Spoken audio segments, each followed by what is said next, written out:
और उस गांव के अंदर एक बेहद ही गरीब रघुनाथ नाम के माली की झोपड़ी थी। वो बेहद ही ईमानदार व्यक्ति था। रघुनाथ हर रोज बाजार में फूल बेचता और उनसे मिले हुए थोड़े बहुत पैसों से जैसे तैसे अपना गुजारा किया करता था। रघुनाथ के घर में एक बेटा और उसकी पत्नी थी। फिर एक दिन रघुनाथ उठा और फूलों की टोकरी उठाकर बाजार की तरफ निकल पड़ा। चलते चलते रघुनाथ जंगल के बीच पहुंचा। तभी उसकी नजर रास्ते पर बैठे हुए महात्मा पर पड़ी। महात्मा जी, आप इतने घने जंगल में क्या कर रहे हैं? आपने कुछ खाया भी है या वैसे ही भूखे हैं? दरअसल बेटा, मैंने 2 दिनों से कुछ नहीं खाया और मुझे बहुत जोरों की भूख लगी है। ये दुनिया बहुत स्वार्थी है, मुझे कुछ खाने के लिए भी नहीं देती। अगर तुम इस महात्मा को कुछ खिला देते तो तुम्हारा भला होता। चलिए ठीक है महात्मा जी, कोई बात नहीं। मेरे पास ये कुछ रोटियां हैं, आप इन्हें रख लो और खा लेना। वैसे भी मैं घर से खाकर आया हूँ और वापस जाकर फिर खा लूंगा। लेकिन आप यहाँ जंगल में भूखे प्यासे बैठे हुए हो, इसलिए आपको इस रोटी की जरूरत ज्यादा है। बेटा वो सब तो ठीक है, लेकिन मुझे तुम्हारे जीवन में एक बहुत बड़ी समस्या आती हुई दिखाई पड़ रही है। महात्मा की बात सुनकर रघुनाथ बिल्कुल हैरान हो गया। तुम मुझे बहुत ही ईमानदार और दयालु व्यक्ति लगते हो, तो मैं तुम्हें आने वाले समय की एक बहुत बड़ी भविष्यवाणी बता देता हूँ। तुम्हारे गांव में एक बहुत बड़ी मुसीबत आने वाली है। क्यों? क्या हुआ महात्मा जी? आपको मेरे जीवन में कैसी समस्या आती हुई दिखाई दे रही है? कृपया आप मुझे बताइए। बेटा, आज से कुछ दिन बाद तुम्हारे गांव में एक बहुत बड़ी बाढ़ आने वाली है। उस बाढ़ के कारण तुम्हारा पूरा गांव डूबने वाला है। महात्मा की बात सुनकर रघुनाथ डर जाता है और कहता है, महात्मा जी, ये तो सच में बहुत बड़ी समस्या है। अगर ऐसी बात है तो आप ही उस बाढ़ से बचने के लिए कोई रास्ता बताइए। बेटा, तुम बहुत अच्छे हो। तुमने मेरी मदद की है और मुझे खाने के लिए रोटियां दी हैं।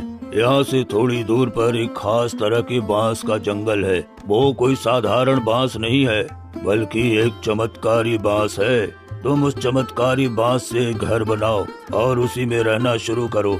जब तुम्हारे गांव में बाढ़ आएगी तो तुम्हारा बांस का घर अपने आप पानी के ऊपर तैरने लगेगा। आपका बहुत बहुत धन्यवाद महात्मा जी, जो आपने उस समस्या के बारे में मुझे पहले ही बता दिया। तो ठीक है, फिर अब मैं चलता हूँ।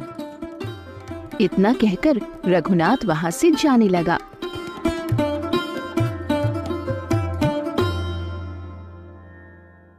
फिर रघुनाथ रास्ते में चलते चलते मन ही मन कहने लगा, घर में तो अभी फूटी कौड़ी तक नहीं है और साहूकार के उधार वाले पैसे भी देने हैं। पहले मैं इस फूल को बाजार में बेच आता हूँ, उसके बाद आगे जो करना होगा सो करूँगा। रघुनाथ बाजार की तरफ जाने लगता है और थोड़ी देर चलने के बाद बाजार पहुँच जाता है। ओ भाइयों और बहनों, अरे फूल ले लो, फूल बिल्कुल ताजा और अच्छे फूल, वो भी 100 रुपए किलो। फूल ले लो फूल। अरे ओ बाबा, फूल लेने हैं क्या? हाँ बेटा, मुझे थोड़े से फूल दे दो। वैसे भी मेरी बहू आज मंदिर में पूजा करने जाने वाली है। रघुनाथ बाबा से पैसे लेकर फूल देकर आगे चला जाता है। बाकी बच्चे फूलों को बेचने।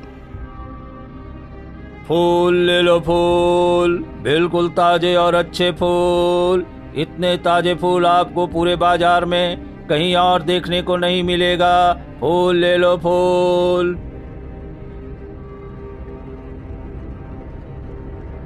देखते ही देखते थोड़ी देर बाद रघुनाथ के सारे फूल बिक जाते हैं। आज रघुनाथ के पास थोड़ा ज्यादा मुनाफा आया था। चलो, आज तो थोड़ी अच्छी कमाई हो गई। रघुनाथ अपने आप से बातें कर ही रहा था, तभी उसे साधु बाबा के बताए हुए घटना की याद आती है। अरे, मैं तो साधु बाबा की बात भूल ही गया था। अब मुझे उस बाढ़ के आने से पहले जल्द बांस का घर बनाना होगा, वरना बहुत बड़ी मुसीबत खड़ा हो सकती है। इतना कहकर रघुनाथ तुरंत उस बांस को काटने निकल पड़ता है।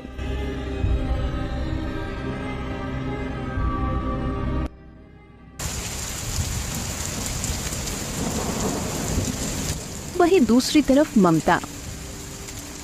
दोबारा बारिश शुरू हो गई। जिस तरह से बारिश हो रही है, ऐसा लगता है अब खेत खलियान सब डूब जाएंगे। हाँ माँ, अगर सब कुछ डूब गया तो हम कहाँ रहेंगे? मैं भी यही सोच रही हूँ बेटा।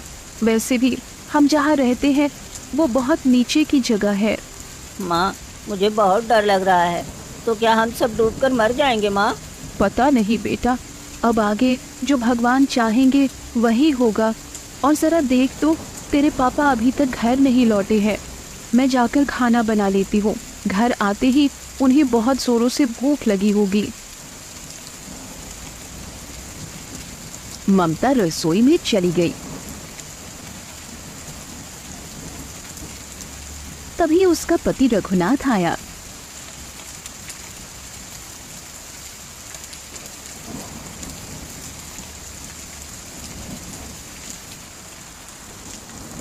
भाग्यवान, अरे ओ भाग्यवान, कहाँ हो तुम? तभी अंदर से आवाज आई। हाँ हाँ, आ रही हो।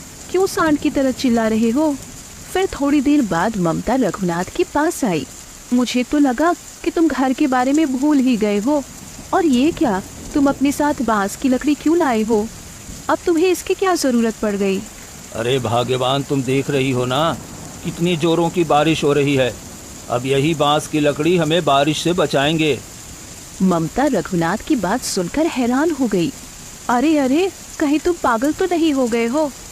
भला ये बांस की लकड़ी हमें बारिश से क्या ही बचा पाएगी? ये तुम कैसी बातें कर रहे हो? इतना कहकर ममता जोर जोर से हंसने लगी। भाग्यवान, हंसो मत। हमें क्या चीज कब काम आ जाए ये हमसे बेहतर और कोई नहीं जानता है। बस करो, तुम्हें और ज्ञान की बातें करने की जरूरत नहीं है।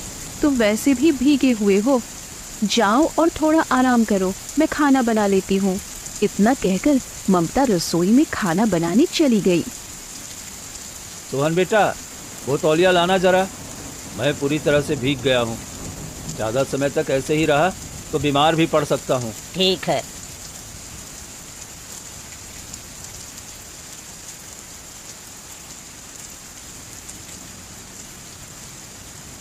ये लो पापा तौलिया।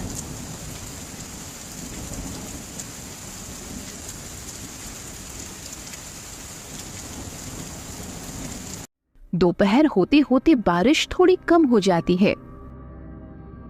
भाग्यवान, अरे ओ भाग्यवान, अरे कहाँ गई? अरे अब क्या हुआ? आप हर समय इतना चीखते चिल्लाते क्यों रहते हो? भाग्यवान, गुस्सा क्यों हो रही हो? जरा कुल्हाड़ी दो। रघुनाथ की बात सुनकर ममता थोड़ा हैरान हुई। अजी, आप हथौड़ी से क्या करेंगे? भाग्यवान, मैं बांस के पेड़ का घर बनाऊंगा। बांस के पेड़ का घर? ऐसा घर तो मैंने अपने बाप दादा के जमाने में भी नहीं सुना। चलो ठीक है भाग्यवान, अगर नहीं सुना तो क्या हुआ? अब सिर्फ सुनोगे नहीं बल्कि देखोगी भी। ऐसा कुछ मत करो कि लोग तुम्हें पागल कहने लगे। वैसे भी गांव में मेरा चेहरा देखने लायक नहीं है, और ऊपर से तुम ऐसे काम करते हो जिससे लोग हम पर हंसते हैं। भाग्यवान, हमारे गांव में एक बड़ी मुसीबत आने वाली है, लेकिन तुम चिंता मत करो। समय आने पर मैं तुम्हें सब कुछ बता दूंगा। और तुम लोगों की बातों पर इतना ध्यान मत दो, वे हमेशा किसी न किसी के पीछे पड़े ही रहते हैं। जाओ, जो मैंने कहा है वो लेकर आओ। अजी, आप कैसी मुसीबत की बात कर रहे हैं? भाग्यवान, मैं तुमसे कहा ना, समय आने पर मैं तुम्हें सब कुछ बता दूंगा। तुम बस मुझे अभी कुल्हाड़ी ला कर दो।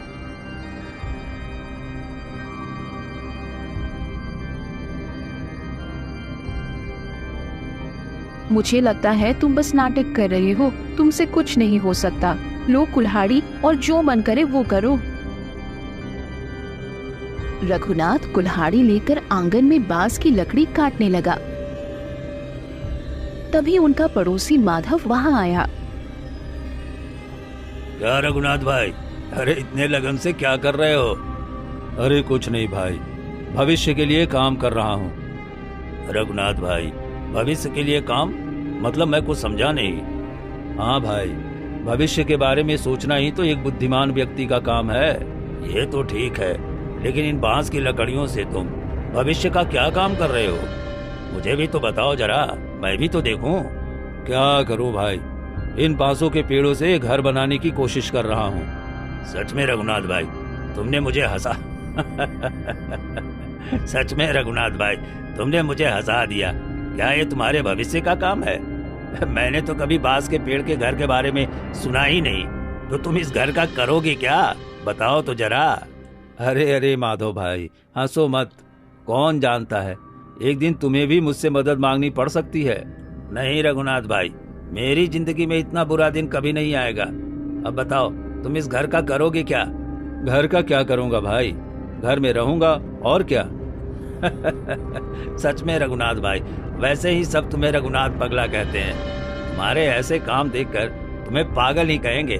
खाली बैठे लोग ऐसा ही करते हैं। खैर, मुझे काम है, मैं चलता हूँ। इतना कहकर माधव हंसते हंसते वहां से चला गया। लेकिन रघुनाथ ने उसकी बातों पर ध्यान नहीं दिया और अपना काम करने लगा। अगले दिन सुबह जब ममता बाहर गई तो उसकी मुलाकात माधव की पत्नी शारदा से हुई। ममता भाभी, सुबह सुबह इधर कहाँ? इधर बहुत सारे कचालू के पत्ते हैं, मैंने सोचा कुछ तोड़ लूं। ये तो अच्छी बात है, लेकिन मैंने सुना है कि तुम लोग अब बांस के पेड़ के घर में रहोगे। ये तुम्हें किसने बताया? पूरा गांव जानता है और तुम्हें नहीं पता?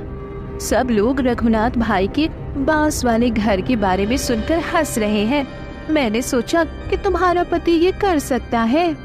देखो शारदा, मेरे पति के बारे में कुछ मत कहो, वो थोड़ा अजीब हो सकते हैं, लेकिन उन पर हंसना बिल्कुल भी ठीक नहीं है।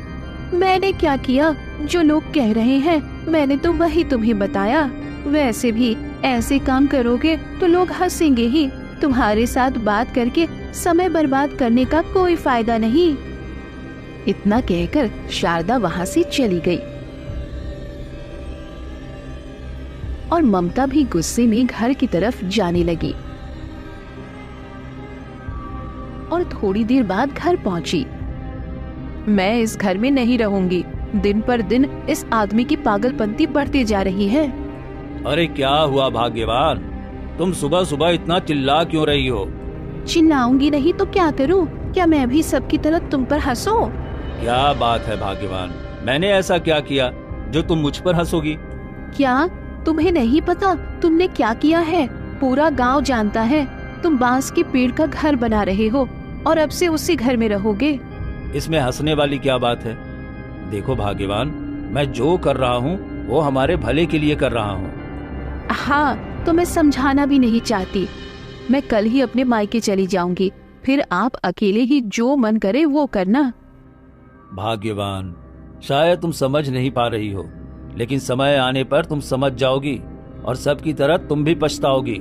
ज्यादा जानने की जरूरत नहीं है। तुम आज से ही बांस के पेड़ का घर बनाना बंद करो, नहीं तो जो मन करे वो करो। मैं आज ही अपने मायके चली जाऊंगी।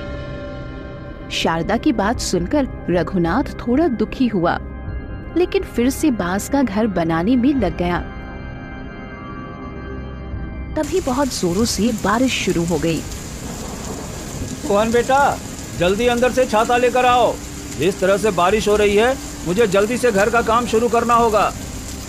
हाँ पिताजी, थोड़ा रुकिए, मैं अभी छाता लेकर आ रहा हूँ। फिर थोड़ी देर बाद सोहन छाता लेकर आया। ये लो पिताजी छाता। रघुनाथ को बांस की लकड़ियों से घर बनाता देख सोहन को रहा न गया। फिर सोहन ने रघुनाथ से पूछा, अच्छा पिताजी, आप मुझे एक बात बताइए, आप ये घर क्यों बना रहे हैं? सुन बेटा, हमारे ऊपर एक बहुत बड़ी समस्या आने वाली है। समय आने पर मैं तुम्हें सब कुछ बता दूंगा, तुम चिंता मत करो। क्या? पिताजी, ये तुम क्या कह रहे हो? फिर तो ये बड़ी चिंता की बात है। हाँ बेटा, तुम चिंता मत करो, मेरे रहते हुए तुम सबको कुछ नहीं होगा। तुम बस देखते जाओ, मैं सब कुछ ठीक कर दूंगा। बस इतना समझ लो, कि ये सब बरसात के कारण ही हो रहा है। रघुनाथ अपने बेटे को पूरी सच्चाई नहीं बताता है। तभी वहाँ पर ममता आती है। भाग्यवान, तुम्हें पता है, जब हम छोटे थे तो बाढ़ आती थी। तब मेरे पिता बाढ़ से बचने के लिए केले के पेड़ों से बेड़ा बनाते थे और फिर मैं उस पर बहुत खेलता था। अजी वो सब तो ठीक है, लेकिन आप इस बार बेड़ा नहीं बल्कि एक घर बना रहे हो। हाँ भाग्यवान, मैं जान रहा हूँ, तुम चिंता मत करो। मैं ये सब उस मुसीबत से बचने के लिए कर रहा हूँ। तुम भी मेरे काम में थोड़ा बहुत हाथ बटाओ ताकि काम जल्दी पूरा हो जाए। रघुनाथ की बात सुनकर ममता गुस्सा होकर बोली, नहीं नहीं, जब मैं जानती हूँ कि आप ये सब बेमतलब का कर रहे हो तो फिर मैं आपकी मदद क्यों करूँ। मैं ये सब नहीं कर पाऊंगी। आपसे बात करके कोई फायदा नहीं है। मैं जा रही हूँ। ममता गुस्सा होकर वहाँ से चली गई।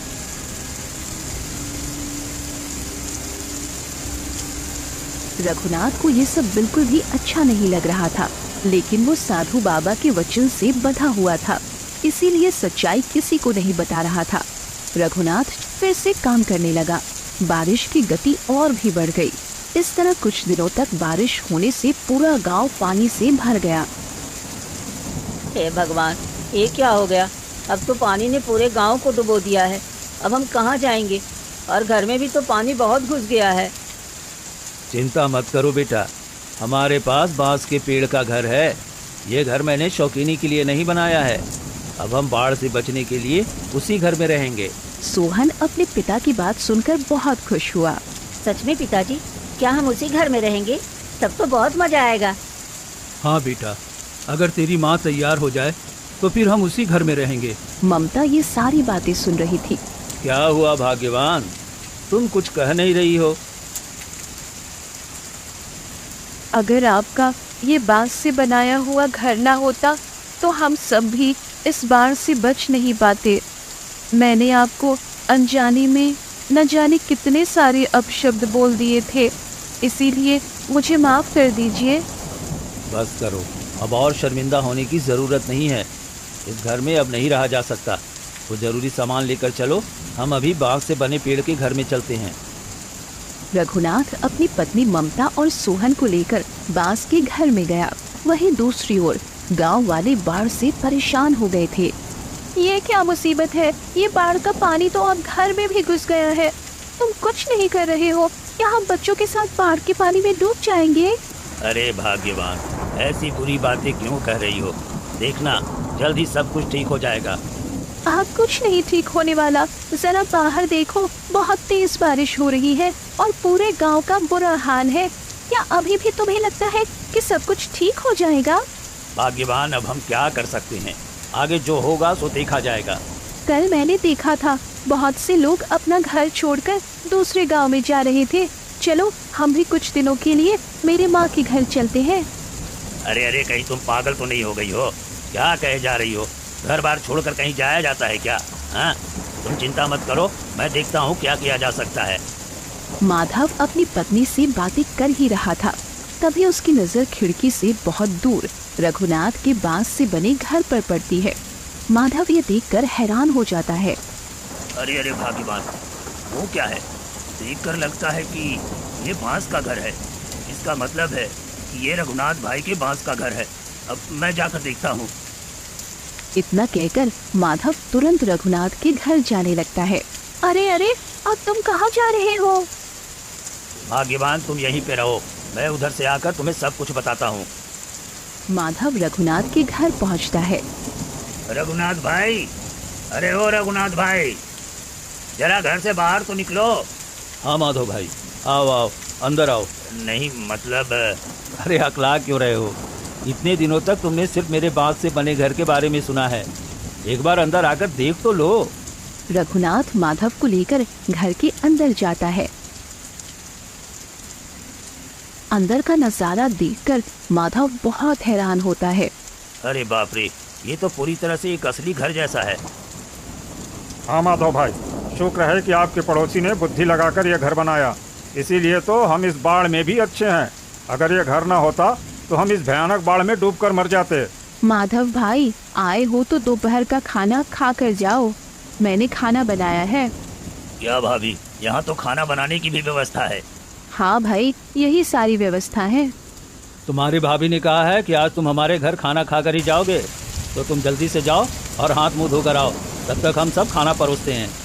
अरे नहीं भाई, घर पर बीवी बच्चे हैं, उन्हें छोड़कर मैं कैसे खा सकता हूँ। ठीक है भाई, मैं फिर चलता हूँ। इतना कहकर माधव वहाँ से चला गया। अगले दिन पूरा गांव बाढ़ के पानी में डूब गया। सारे गांव वाले रघुनाथ के घर में शरण लिए हुए थे, लेकिन पूरे गांव में केवल माधव ही उस भयानक बाढ़ में फंस गया था और अपनी छत पर था। कल मैंने तुमसे कितनी बार कहा था कि मेरी माँ के घर चलते हैं, लेकिन तुमने मेरी बात नहीं सुनी। क्या हुआ, तुम अब चुप क्यों बैठे हो? मैं क्या कहूँ, कौन जानता था कि किस्मत में ये दुख लिखा है। अब भगवान से मदद मांगने के अलावा हमारे पास और क्या उपाय है। जब माधव और शारदा अपने घर की छत पर खड़े थे, तभी रघुनाथ का बांस के पेड़ का घर बहता हुआ उनकी तरफ आया। माधव भाई, अरे ओ माधव भाई, वहाँ क्यों खड़े हो? जल्दी से इधर आओ। माधव और शारदा रघुनाथ को देखकर बहुत खुश हुए। देख रहे हो, भगवान ने हमारी बात जरूर सुनी है, इसीलिए तो रघुनाथ भाई को भेजा है। चलो हम रघुनाथ भाई के बांस के बने घर में चलते हैं। लेकिन अब लेकिन वेकिन मत करो, इसके अलावा हमारे पास कोई दूसरा उपाय नहीं है। उसके बाद वो दोनों रघुनाथ के घर में चले जाते हैं। सच में रघुनाथ भाई, मैं तुम्हें क्या कहकर धन्यवाद दूं। अगर आज तुम नहीं होते तो इस बाढ़ के पानी में डूब ही जाता। क्या कह रहे हो भाई, इंसान इंसान के लिए ही तो होता है। उसके बाद माधव को अपनी गलती का एहसास हुआ। उसकी आंखों से आंसू बहने लगे। क्या हुआ माधव भाई, रो क्यों रहे हो? मैं अपनी गलती के कारण रो रहा हूँ।